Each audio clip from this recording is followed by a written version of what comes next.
Buenas tardes, vamos a abrir la palabra en el Salmo 58, hermanas. Vamos a leer nuestro salmo que corresponde al día de hoy y vamos a continuar con el estudio de los salmos. Salmo 58 es un salmo del rey David. Muchos salmos escribió este hombre, ¿verdad? Era un hombre pues que le gustaba hacer poemas al Señor a través de los salmos. Y de esa manera él se comunicaba con Dios o el Señor le daba que hablar. Salmo 58, la palabra del Señor dice: Oh congregación, ¿pronunciáis en verdad justicia? ¿Juzgáis rectamente, hijos de los hombres? Antes en el corazón maquináis iniquidades, hacéis pesar la violencia de vuestras manos en la tierra. Se apartaron los impíos desde la matriz. Se descarriaron hablando mentira desde que nacieron.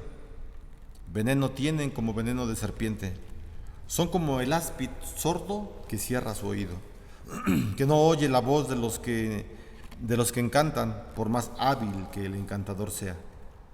Oh Dios, quiebra sus dientes en sus bocas. Quiebra, oh Jehová, las muelas de los leoncillos. Sean disipados como aguas que corren. Cuando disparen sus saetas, sean hechas pedazos. Pasen ellos como el caracol que se deslíe, como el que nace muerto, no vean el sol. Antes que vuestras ollas sientan la llama de los espinos, así vivos, así airados, los arrebatará él con tempestad.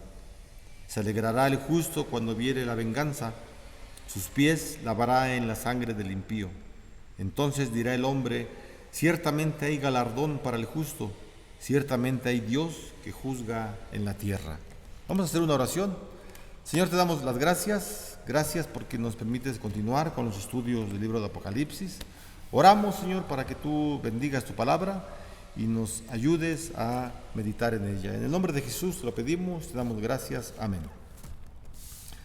Salmo 58 encontramos, no solamente en el Salmo 58, en todos los salmos o en casi todos los salmos encontramos un contraste entre el justo y el injusto, entre el impío y el pío, entre el pueblo de Dios y entre aquellos que no son el pueblo de Dios, entre el malo y el bueno, todos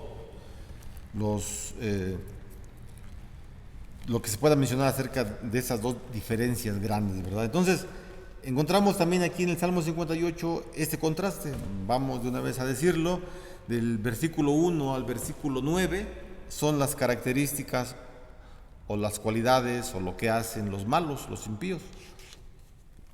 Y el salmista lo contrasta con las características o con la forma de ser, de pensar de los justos, que se encuentra en el versículo 10 y 11. Entonces, versículo 1 al 9 del Salmo 58 habla de los pecadores, y los versículos 10 y 11 va a hablar acerca de los que hacen la voluntad del Señor, ¿verdad? Entonces, este contraste, en el contraste que hace el rey David, él presenta algunas características de los injustos y los contrasta, ¿verdad?, con algunas características de los hijos de Dios, es decir, con los justos.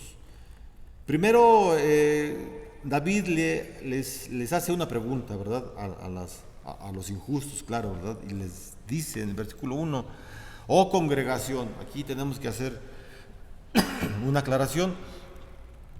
David le está hablando a la iglesia, ¿verdad?, a la congregación. Entonces nos preguntamos: ¿dentro de la congregación existen justos e injustos? Pues sí. En Mateo, nuestro Señor Jesús habla acerca del trigo y la cizaña, ¿verdad? En diferentes partes de los libros de la Escritura encontramos esta enseñanza. Así que les hace una pregunta. Eso es lo que hace primero David. Y la pregunta es: ¿actúan y juzgan con justicia? Es una pregunta que nos podemos apropiar de ella, ¿verdad? Es decir, es una pregunta que si queremos y deseamos, nos las podemos preguntar a nosotros. Yo actúo y juzgo con justicia? o abuso de la autoridad que tengo. Eso es importante. En el tiempo del rey David, en el tiempo que él escribe este salmo, claro que habían personas que tenían cargos de liderato y que estaban abusando de la situación de ser líderes y estaban afectando a otras personas definitivamente. Entonces, primero que nada les hace la pregunta importante: ¿actúan y juzgan con justicia? Y en el versículo 2 encontramos la respuesta. Dice: antes en el corazón maquinas iniquidades. O sea, antes de que juzgues, le está hablando David, vuelvo a repetir, hermanos, David le está hablando a los pecadores que están en la congregación. Y les dice él: antes de que tú juzgues, en versículo 2, antes de que tú juzgues, en el corazón ya has maquinado, ya has fabricado, ya has hecho pecado, iniquidades. Haces pasar la violencia de vuestras manos en la tierra. Entonces, ¿cuál es la respuesta a la pregunta? ¿Cuál es la respuesta a la pregunta de actúan y juzgan con justicia? La respuesta es no, no lo hacen. Los impíos, los impíos, los impíos. Ya por eso quise dividir el salmo. Bueno, no lo quise, ya está dividido. Nada más lo quise resaltar. Del versículo 1 al versículo 9 habla de los impíos, de los impíos, de los pecadores. Yo, para que usted no esté pensando que estoy hablando de usted, no, ay, el pastor está hablando de mí, no, estoy hablando de los pecadores de aquí. Si a usted, bueno, encaja en esas características, ya es otra cuestión, pero yo no estoy hablando de nadie en específico, estoy hablando de la palabra de Dios.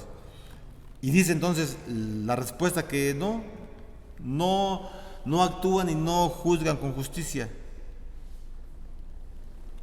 Con la mente, o sea, que en su mente traman injusticias y la violencia que ellos hacen se transmite a otras personas. No, eso es lo que dice. Antes en el corazón, estoy en el versículo 2, antes en el corazón maquináis iniquidades, hacéis pesar la violencia de vuestras manos en la tierra. No solamente la violencia, los malos pensamientos, los malos actos se quedan en la mente o en la boca del que hace este tipo de situaciones, sino que afecta a otras personas. La violencia de esas personas es transmitida a otras personas. Otra característica de los impíos, de los pecadores, lo dice el versículo 3, se apartaron los impíos desde la matriz, se descarriaron hablando mentira desde que nacieron. Si miramos, ¿verdad?, la doctrina de la depravación total, es decir, una doctrina que nos habla que el ser humano, o del pecado original, todo ser humano, todo el ser humano nace con esa tendencia al pecado, ¿verdad?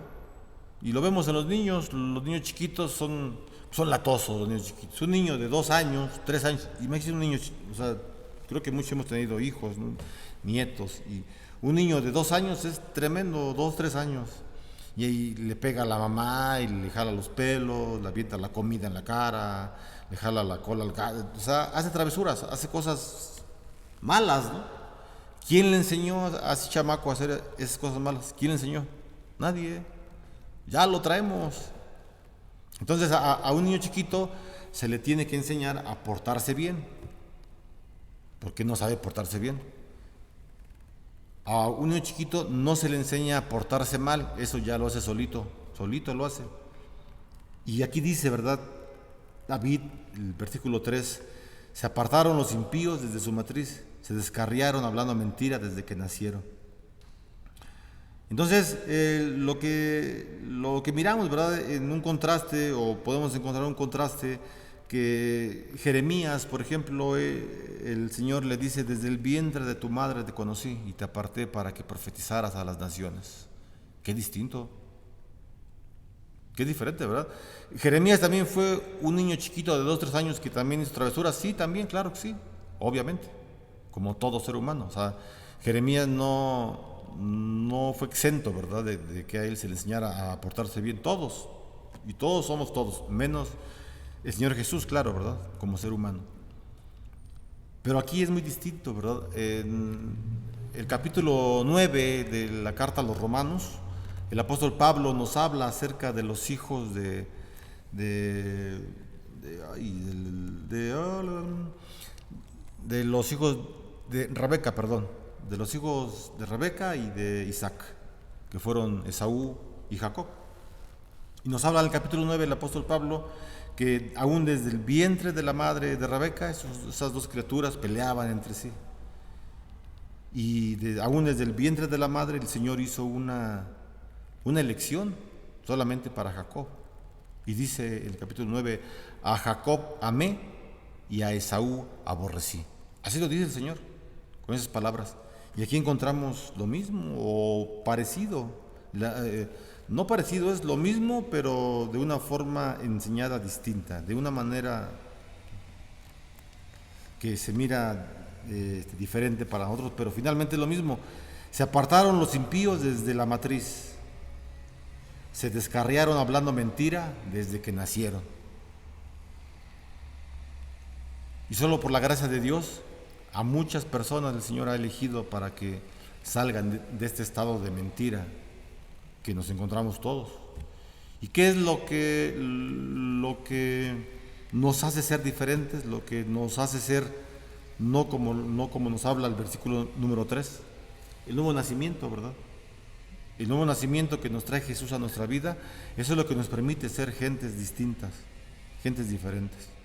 Sí, hay en nuestra mente, en los pensamientos, en los deseos, hay cosas negativas en todas las personas, pero el cristiano cuando tiene ese tipo de situaciones sabe que está actuando mal y inmediatamente va a la palabra, en oración con algún hermano, él mismo, etcétera, para poder arreglar la situación. Los que ya vienen así, como el capítulo 3 dice que desde la matriz se apartaron los impíos y desde que nacieron hablan mentira, estas personas no, aunque estén dentro de los edificios de las iglesias, van a continuar así, porque no han hecho esa transformación que el Espíritu Santo desea para su vida. Dice el versículo 4 y 5, veneno tienen como veneno de serpiente, son como el áspid sordo que cierra su oído y que no oye la voz de los que encantan, por más hábil que el encantador sea. Es decir, es gente que puede escuchar los mejores sermones, que puede escuchar a los mejores de los predicadores. ¿Quiénes han sido los mejores predicadores en la historia? Obviamente el Señor Jesús, ¿verdad? Obviamente. Hablando del Nuevo Testamento hasta nuestros días, para no hablar del Antiguo, que también hay muchísimos. Pero ¿quién han sido los mejores predicadores? El Señor Jesús, el apóstol Pablo, Apolos, el apóstol Pedro. Fíjese, con el apóstol Pedro se convirtieron en una predicación 2,000 personas, 2,000 personas, 2,000, no 2 ni 3, no 2,000, no 2,000. Y en la siguiente predicación se convirtieron 3,000 personas del apóstol Pedro. Entonces imagínense estos elocuentes predicadores. ¿Quién más? El Ambrosio de Antioquía fue un hombre que se le puso como apodo el boca de oro, porque hablaba impresionantemente, era un magnífico orador. No como su servidor, no, un magnífico orador definitivamente. ¿Quién más? Charles Spurgeon, San Agustín. Charles Spurgeon es considerado como el príncipe de los predicadores, un hombre que vivió en 1874. Antes, Juan Calvino, Martín Lutero. Bueno, todos estos hombres, dice el versículo 5, se está refiriendo a los impíos, a los pecadores, y dice el versículo 4 y 5, veneno tienen como veneno de serpiente. ¿Quién? Los pecadores, ¿verdad? Son como el áspid sordo que cierra su oído, o sea, son como las cobras sordas o que se hacen sordas cuando el encantador está por ahí. Vamos en la India, en los países del Oriente, y están con su turbante, sentados así en flor de loto y con su flauta, encantando a las serpientes. Y las serpientes se encantan, ¿verdad? Y hacen lo que quiere el encantador. Bueno, no, aquí dice que no, que los pecadores son como esas serpientes, como esas cobras, pero que cierran su oído y no se dejan encantar ni por el más excelente de los flautistas encantadores. Eso dice el versículo 5, que no oye la voz de los que encantan, por más hábil que el encantador sea. Por eso mencioné a todos sus predicadores, si el pecador, quien sea, el pecador o la pecadora, haya escuchado al Señor Jesús, no se hubiera arrepentido.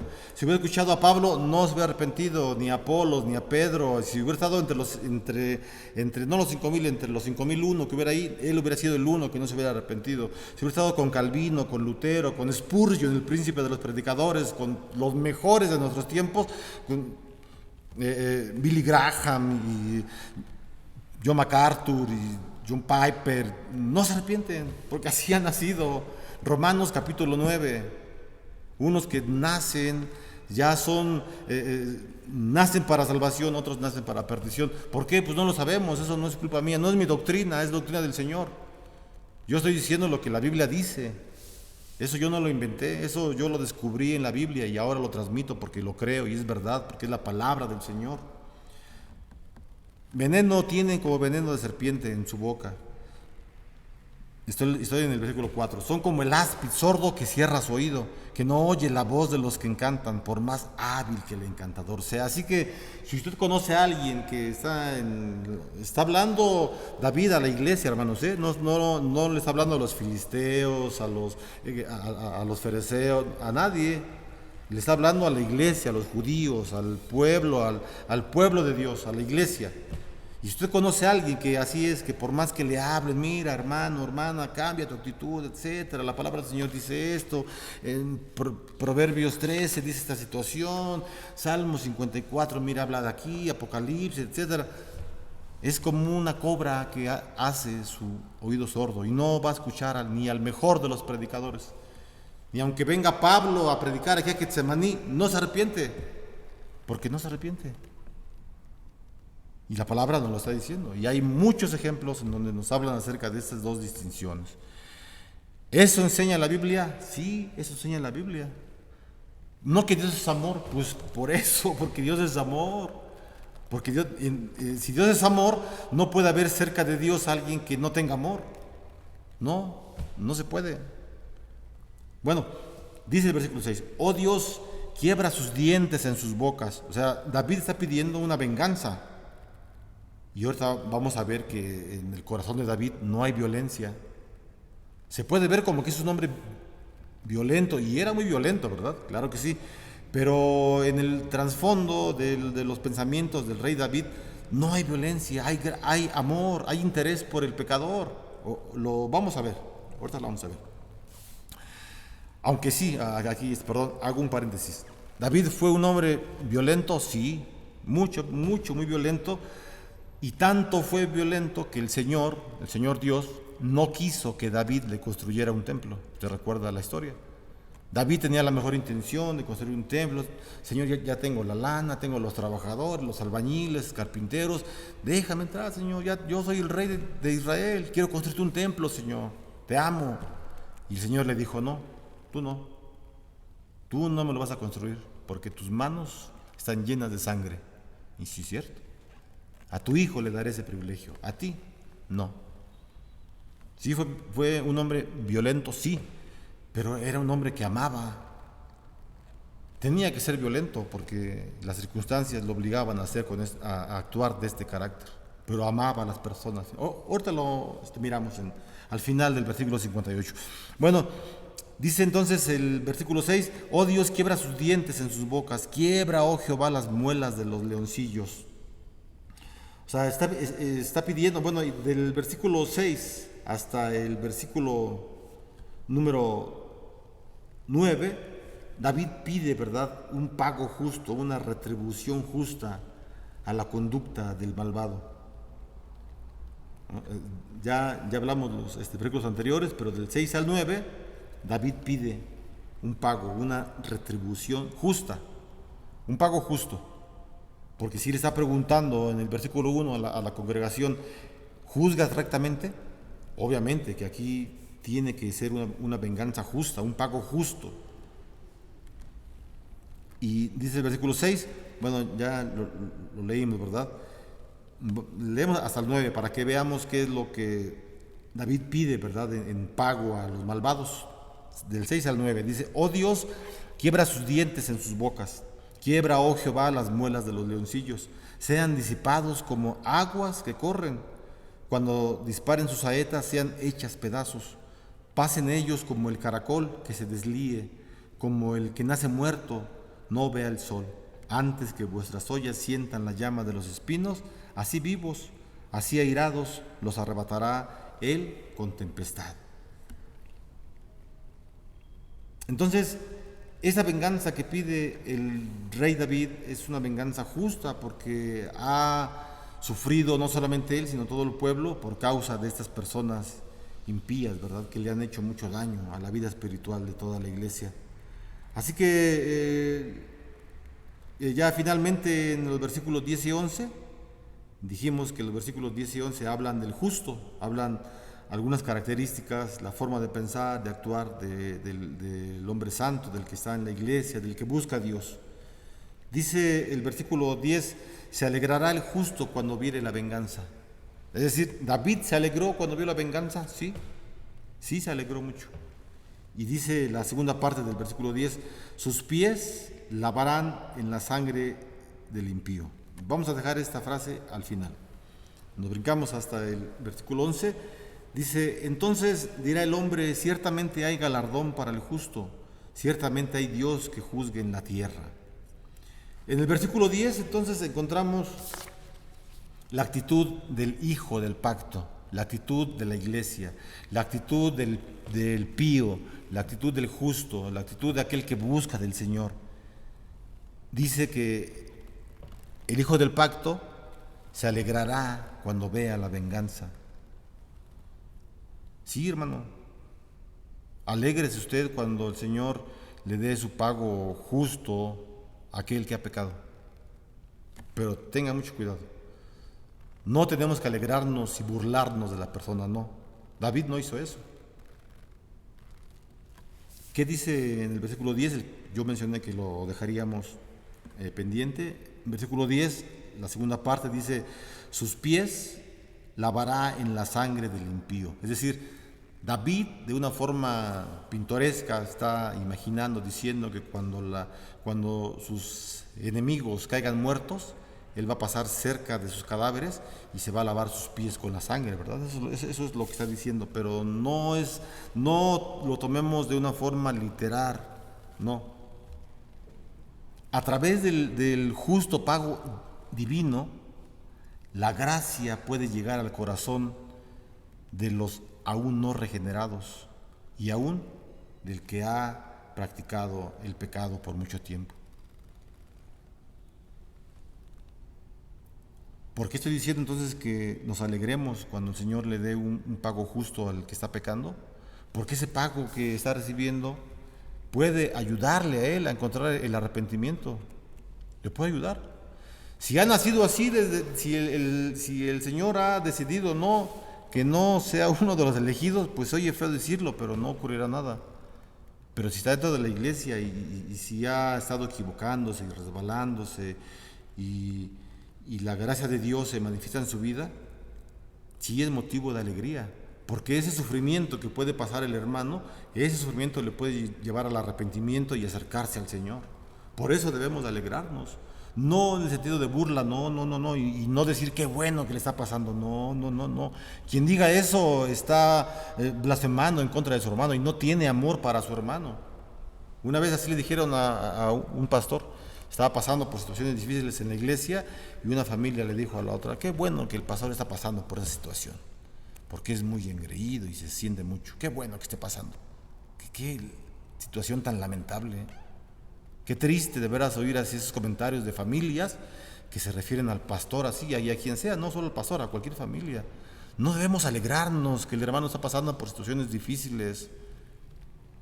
O sea, en el sentido de burlarnos, no. Debemos alegrarnos porque ese dolor le puede llevar al arrepentimiento. Y con muchos de nosotros nos ha pasado. Hemos pecado, el Señor nos ha dado un castigo por el pecado, hemos sufrido por ese castigo, pero finalmente nos hemos arrepentido y nos hemos vuelto al Señor. Y si alguien se burló de nosotros, pues es su problema. Entonces, en ese sentido tenemos que alegrarnos, ¿verdad? Por eso es que dice David, entonces yo pasaré junto a sus cadáveres y con su sangre me lavaré los pies. Está diciendo eso en un sentido figurado, ¿verdad? Claro.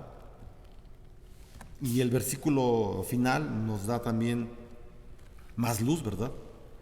Entonces dirá el hombre, o sea, el mundo, el que no es cristiano, el que no está en la iglesia, entonces dirá el hombre, ciertamente hay galardón para el justo, ciertamente hay Dios que juzga en la tierra. La gente se puede convertir, hermano.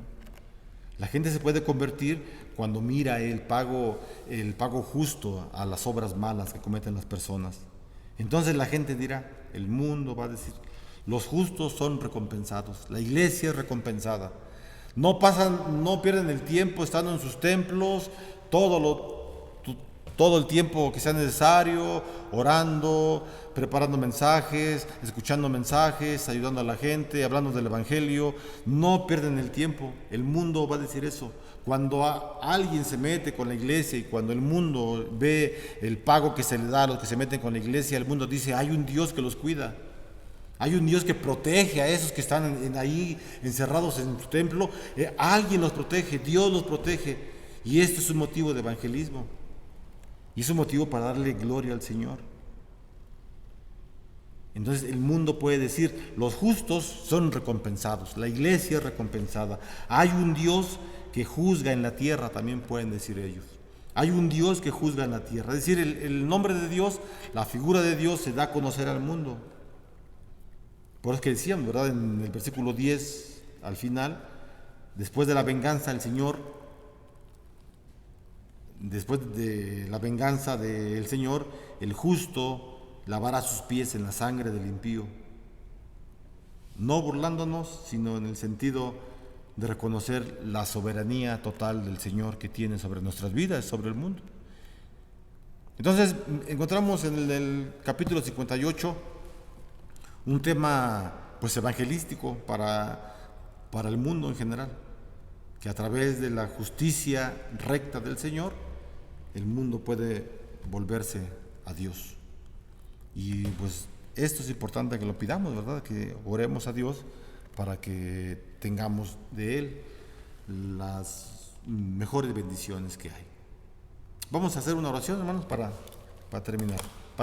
Señor, te damos gracias porque nos dejas ver, Señor, en tu palabra estas verdades y te pedimos en el nombre de Jesús que tú siempre nos ayudes a permanecer dentro de tu iglesia y que podamos ser lo mejor, Señor. Perdona los pecados que cometemos, perdona porque en nuestras mentes quizá hayan habido muchas fallas, errores, Señor, y te rogamos en el nombre de Jesús que tú nos bendigas en cada momento, Señor, que nos ayudes en cada una de las situaciones de las familias. Te pedimos por las hermanas de la femenil, principalmente, Señor, por todos los hermanos, pero principalmente en ese tiempo en el estudio de la femenil. Te pedimos por las hermanas que la componen, la sociedad, que tú bendigas sus vidas, Señor, que bendiga su economía. Oramos por sus esposos, hijos, hijas, Señor, por sus padres, que tú también les bendigas en el trabajo, Señor, en todo lo que ellos hacen. Cuida de la salud de cada una de las hermanas, de sus familias, Señor, también. Los ponemos en tus manos. Si hay algún enfermo, también te pedimos que tú le ayudes a sanar, Señor, si esa es tu voluntad. Que des fortaleza a su vida, Señor, para que continúen en este camino que tú nos permites estar, Señor. También te rogamos, Señor, para que pronto nos estemos reuniendo en la iglesia en el tiempo que tú así lo designes, Señor, y nos ayudes también a continuar nuestra vida cristiana. Te damos las gracias en el nombre de Jesús, nuestro Salvador. Amén. El Señor les bendiga.